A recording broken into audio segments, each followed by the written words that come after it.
Go to getamazonnow.com and give a gift card. Welcome to humanity. This is our one. Whatever it takes, we got to say whatever it takes is what it took. This is Brock Lesnar, and you're listening to Fight Net Radio. Yo, hi, this is Sugar Ray Leonard, and you listen to Fight Net Radio. Ladies and gentlemen, it's time to listen to Fight Net Radio. Me, Harvey Oswald, what's your name? I know how am I supposed to know you? This is Frank Shamrock. We're listening to Fight Net Radio. Hi, this is Nia, the Knockout St. John. You're listening to Fight Net Radio, and there's no way I would ever touch Lee. This is Chuck Jackson. I am Stephen Bonner, and you're listening to Fight Net Radio. Dan Henderson, you're listening to Fight Net Radio. Everybody, welcome to Fight Net Radio, where Lee's burning every bridge there is out there. All right. Hi, this is Manny Pacquiao. I'll fight anybody on fightnetradio.com. Whatever it takes, we got to say whatever it takes. All the truth for whatever it takes. This is how we show it. Whatever it takes. 'Cause we ain't got nothing to whatever it takes. I am the king of the world. Hold it. Hold it. You're not that pretty. I'm a bad man. I took up the world. Hi, everyone. Welcome to Fight Net Radio. Lee Hanish, Andrew Labouche. Welcome, everybody, to the show that discusses people beating people up. And we had a weekend of people beating people up, Andrew. Yes. How was your weekend of watching people beat people up? Very good. You know, I liked that the fight started at 3 p.m. We had one fight, Showtime, Crolla versus Linares, 3 p.m. Then at 7 p.m., the replay of last week's pay-per-view. It was a very good day yesterday. Okay, so explain to me why you were up at 4 in the morning and why I received that text. That doesn't make any sense.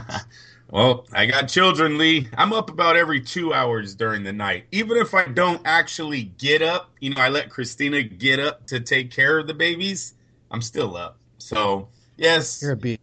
You are a beast. One of the boys was up at that time, and I went over to my phone and said, Lee text. Beep, beep. Oh, yeah.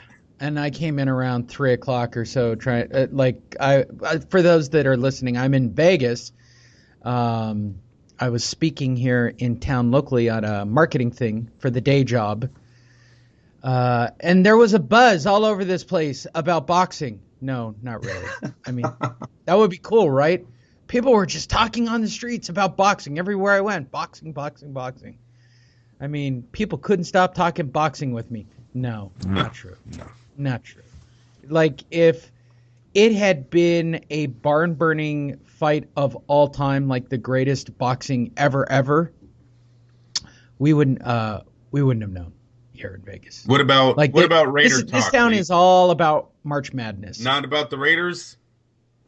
There's talk about the Raiders. I did have that conversation with a Raider fan who has been very vocal on Facebook, who is like one of the top business people, and he's like, it's great. See, he's sort of like me. When you're a Raider fan and your town's coming to your city, it's great. Yeah, we'll see. We'll see how great it is. We'll see. You're an angry Raider fan. I get that. Yeah, no, I am. Which you get 2 more years. Consider yourself happy. I get 2 more years of scalping. That's all they're getting from me. Fuck that. I'll try to make. You'll go. What are you going to change? To San Francisco? No, I'm not changing anything. You're just giving up on football. Gambler. I'll just be a gambler. You know, I'll probably start paying attention to a lot more than just the Raiders, like I've done my whole life. I used to. So you know the vote's going to go through, right? You get that this is happening. What I'm hoping for, Lee, is that we get a yes vote with implications. You know, there are certain things that they haven't even come up with. To be honest, on my side, down here in Northern California, they don't even know how a vote's going to happen when you don't have a lease agreement, when you don't have land picked out yet, when Vegas just asked for the roads to be built by now Mark Davis. You know what I'm saying, Lee? They want an extra $450 million now from Mark Davis to build the roads going into the stadium. Las Vegas is saying that the $750 that they've put into this, That's it. They're capped. They're not doing anymore. Yeah, like they don't have enough money to do the project, but they're smart. They're capping the project so it doesn't get out of. Look, when you have people building billion dollar facilities, you have to, like, you got to put your foot down at some point. And not only that, Lee, they're also talking about at a certain point, the Las Vegas knows that the casinos is what actually gives their city money. It's not going to be these 8 or 10 games that the Raiders give them. And as far as the other concerts, those casinos have arenas too that need concerts and need people feeling. So they're not going to, it's not like all the casinos are going to go, oh, don't worry about it. We'll send all of our shows to the new big stadium down the road. What about their own places? So then you're talking restaurants. You know, are the casinos really looking forward to on Sunday having what, 65,000? That's their projected number of people heading over to an arena 2 miles down the road.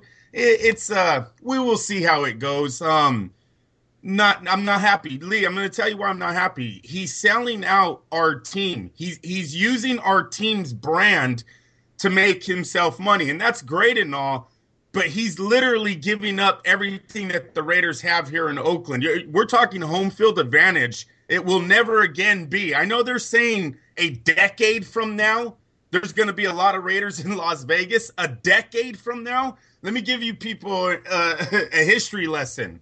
Before Derek Carr and Khalil Mack were drafted 4 years ago, we have had a 30-year drought. Am I lying? 30? What is it going to be? 37 years now of not winning a Super Bowl. Our last Super Bowl is in, what is it, Lee? Oh, it might be in 82. So it could be 35 years of not winning.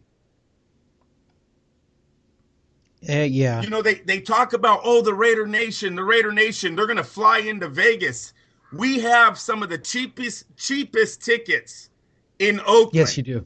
We have San Francisco. That's one of the most visited places in the nation. I think it's top two on the tourists. Okay.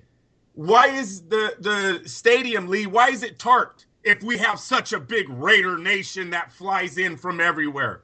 Because I'm telling you, I know Northern California shows up. I know the Valley. I know the Bay Area, Southern California. I know they're driving up, some of them. But why are we tarped off if we have such a big Raider Nation out there that supports this team? We have the cheapest tickets in the league, and we have San Francisco 15 minutes away.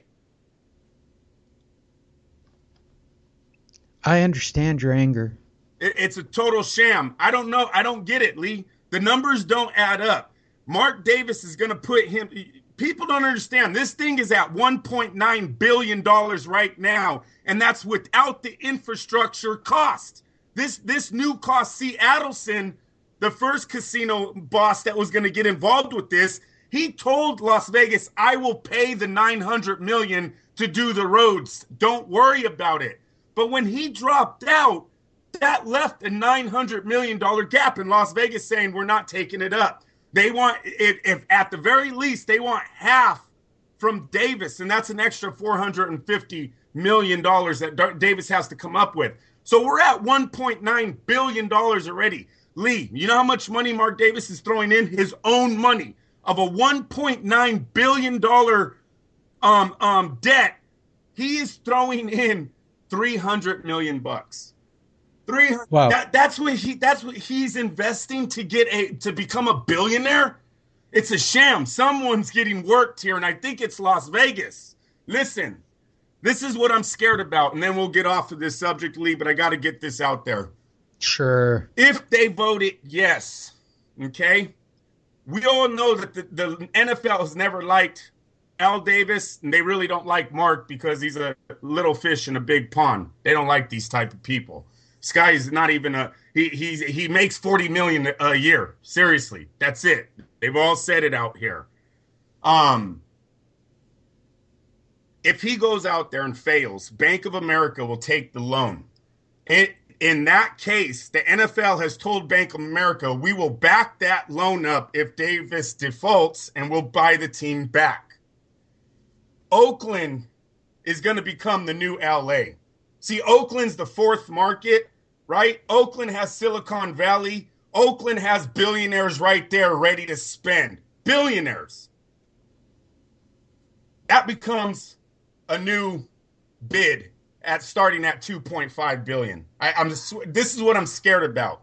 They're going to immediately, they've got St. Louis has already said, not only does St. Louis have a stadium that's like under 20 years old, they've already told the NFL, we'll put another like 700 million or whatever to get a new stadium.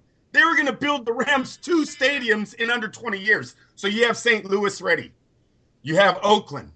These billionaires want in. They're going to start the bid at 2.5. Whatever the Clippers was sold for, that's what they're starting with in Oakland, California. And that leaves the Oakland Raider fans screwed, Lee. The Raiders will never be back. We will be some other team in Oakland. The NFL will grab the team from Mark Davis, resell that at billions of dollars. This is all if he defaults. And let me tell you, all the financial professors coming out of these universities. We got Cal, we got Stanford. They're talking to all these guys. They're all saying it is a bogus contract in Las Vegas. One guy even said it's the worst sports contract in U.S. history, Lee. U.S. history. I don't know. I don't get it. But when you think about these billionaires, these people are not stupid. You get Mark Davis, a broke-ass owner, out of a market that's worth billions, you resell later. And you got Mark Davis over here. He's begging. He's begging that his dreams come true. They're guaranteeing Lee 25,000 people are going to be flying in on Sunday to watch the Raiders play in Las Vegas. He really needs that to happen for him. That's all I got. I am very nervous. I'm leaning towards we're probably going to lose the team. Last night, right? Jorge Linares, Anthony Crolla. I'm not going to touch it. You did well. You spoke your mind. It is what it is. I'm a happy Charger fan. It's the same model. You know what? I'm not losing my team. I don't even care if they go somewhere and change the name. It's the same team. I'd still follow the team. That's the team I'm into. I don't really care where they play. I really don't. It's starting to get like that, Lee. The Niners, they don't care about San Francisco. They went Santa Clara. Everyone followed. They still wear SF gear, even though they play 49 miles away. Right, because that's where the stadium is. It doesn't matter. The Rams play in L.A. No one really cared. The Chargers moved to L.A. It was like a disaster. One of the biggest, they said, when a team relocated, the greeting they got from the new city. So even though I'm hearing season tickets for you guys are, I think, all sold out. So that's kind of strange how, the media kind of put out there like the Chargers weren't welcomed at all in L.A., and then now a few months later, there's no seats. You got to understand, it's 30,000 seats. It's still not bad, though. To say that you already sold out. And they doubled the price. Yeah. Yeah, that's not bad. That's not bad. They did it. Yeah, you almost can't get a season seat for it now. Yeah, that's what I heard this week, Lee, that the only tickets that are left are kind of tickets that nobody wanted because I guess they're in bad areas. You can't really see the field, but supposedly everything else is gone. Gone. Sold out. Like every game is sold out for the year. Yeah. I'm happy about that. I know I'll still pick up game tickets and go to see the ones I want, and I got a small stadium to go see it in. I'm kind of dumb for not buying a season, but whatever. There was no doubt 30,000 professional football seats. The Chargers are a better team than the Rams. And I'll tell you this about LA. They want a winner. The Chargers are close to being a winner. The Chargers aren't that bad a team. Right. It is what it is. Last night. It was last night, right? Yes, sir. The pointless rematch.